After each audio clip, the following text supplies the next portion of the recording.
Let's talk about a word we hear all the time, empowerment. It's everywhere, right? But what does it actually mean to be empowered? And more importantly, how do you get there? Well, that's what we're going to unpack today. You see, part of the problem with empowerment is that we kind of get it wrong. A lot of us think it's for other people. Or if we're being honest, we might even push back on the idea that we need it ourselves. And this really gets to the heart of it, doesn't it? Nobody wants to be told they need to be empowered. It feels like someone's talking down to you, like they're pointing out a weakness. And most people, they just shut down. Okay, so if we can't always talk about it directly, how do we spot it? More to the point, how do you feel it when it's missing? Let's dive into a real-world story that shows us exactly what this looks like in action. So, our story is all about a professional deal. It seemed pretty straightforward at first, but what started with clear expectations, well, it started to fall apart pretty quickly because of a total breakdown in communication and, respect. On paper, the setup was simple. An agreement needs to get signed, a couple of documents have to be created, and then a decision on how to actually run things is supposed to happen.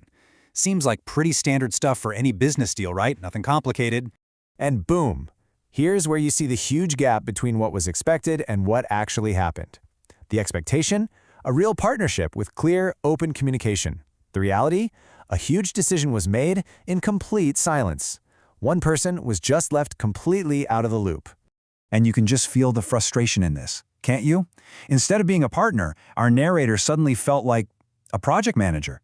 Just someone who had to constantly chase people for updates instead of being treated like a valuable part of the team.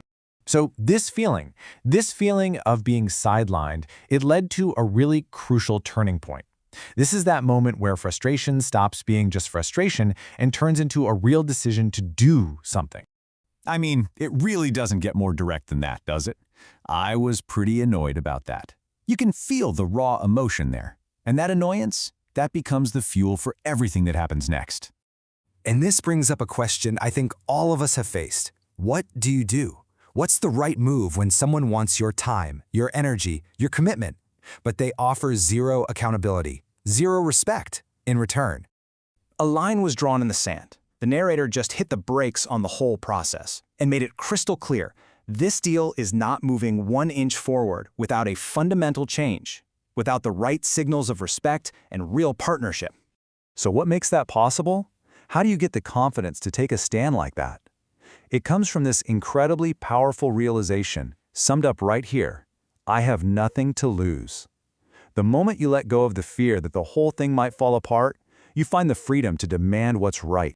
And that one single action, that decision to draw a line, that's what leads us to a completely new and honestly a much more useful way of thinking about empowerment.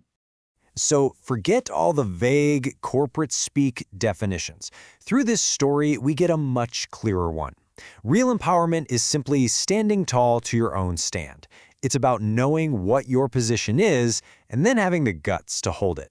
And this is just such a critical point. Empowerment isn't a gift. It's not something a boss or a client just hands to you. No, it's something you claim for yourself by knowing your value and refusing to back down from it.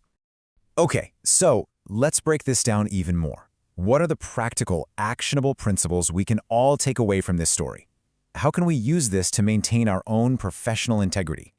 It really boils down to a few key ideas. First, you have to know your position before you even walk in the door. Next, setting the context right from the start is absolutely crucial. And finally, it's all about respect. Understanding it goes both ways, that you have to hold on to your own self-respect without tearing others down, and that you also have to be able to genuinely respect them. So you can really see the difference here. The ineffective mindset is all about being small, thinking in narrow terms, just accepting what happens. But the empowered mindset? That's about knowing your value and, like we said, standing tall to your own stand.